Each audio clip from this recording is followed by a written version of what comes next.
welcome back to my channel. I hope you're having a great day. Come in and Coorie Doon while we make some vintage potion bottle label designs. So with this video, feel free to take this tutorial and use it for your own island or modify it for whatever theme you're doing, whether that's something more food, medicine, or something else entirely. I'd really love to hear how you plan to use this tutorial. And let me know if there's anything else you'd like to see me create or any other tutorials that you would find helpful. I'd love to be able to help you out.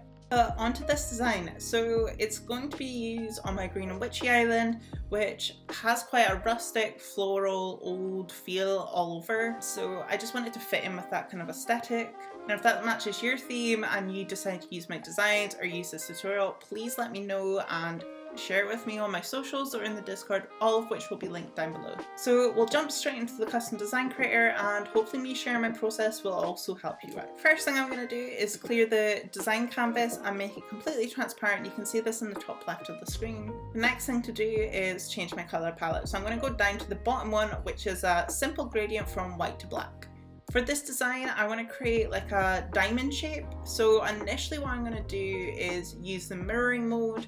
This will help me create a very even diamond, but I will go back in and reduce one of the edges down just so I can have a singular point at the top and bottom. Once I've done this, I'm going to make sure all my edges are clean and completely symmetrical and the design is completely filled in. Once I've done this, I can get onto the detailing of the design. So I want this design to have a very simple and basic border. Nothing too fancy, so I'm just going to add a couple lines around the edges in a slightly darker colour than my background colour. So for this design, I want it to feel quite floral, maybe for like herbs or plants. So I'll start with a basic flower in the centre as like the focal point, and I'm going to do this by initially creating a singular line going up and down the middle, and then I'll add some leaves. When it comes to doing flowers, I kind of have two different methods. One is doing like a lightning bolt, and then the other is kind of like a thick lightning bolt, so it's two squares stacked on top of each other, but with one of them slightly over to the side in whichever way I want the leaf to face. For this design, I want it to have a quite bold and thick look, so I'm going to go with that thicker two squares stacked on top of each other. And then for the flower head or the bud, and I'm just going to thicken this until it balances well with the leaves I've already created. And I actually created this design way too high up initially, so I'm just going to remove it completely and shuffle it down just 1 or 2 pixels. Now I also want this label to have some text on it, so I'm just going to do a squiggle, make it look like it's been a handwritten label, and I'll just play around with this until it kind of looks right.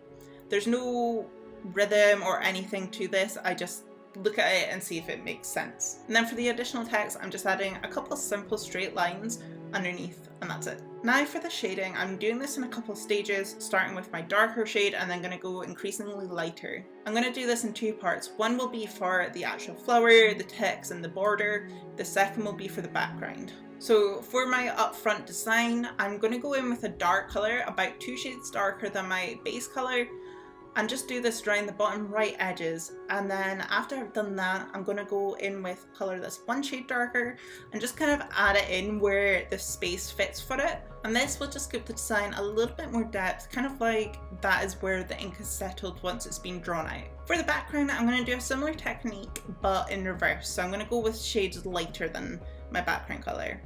For this, I'm probably going to go 3 or 4 shades lighter and just do kind of blobs rather than going around the edges. Once I've got my lightest shade, I'm going to kind of outline this in between all like the other details, and this will kind of give the overall design a bit of texture and make it look like maybe the paper has been crumpled, maybe it's been ripped, maybe it's been folded in half, something like that.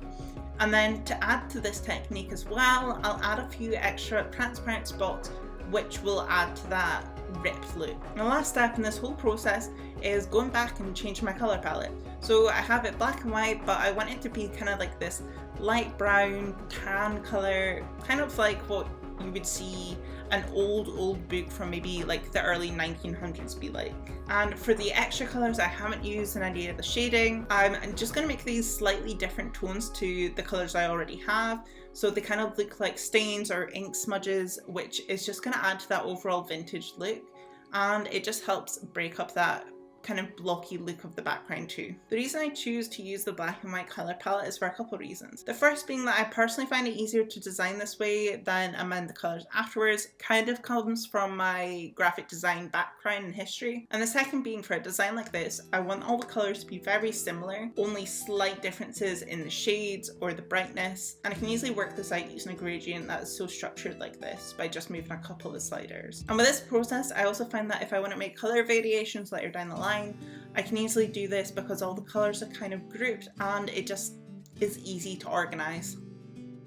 And with my version of this design complete, you can obviously take this further if you want to, or strip it back a bit as well. Whatever works for you, your theme, your design, that is completely up to you. Now, I just want to showcase this design as well as the others in my collection on a few different items to give you a bit more inspiration as to how you can use these. This is just a few of the items I love to use these designs on. I think they work really well on the decorative bottle, milk can, castle walls, wooden box items, but there's so many items in Animal Crossing that you could use these on. So definitely try it out, have a play, and just see what items will work for your overall theme.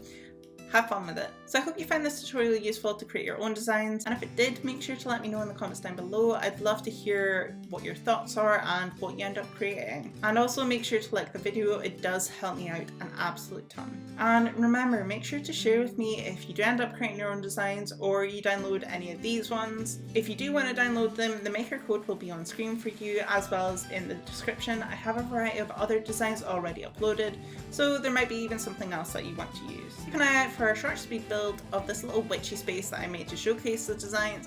It'll be out in the next few weeks. Until next time, stay safe, stay cozy, slanja.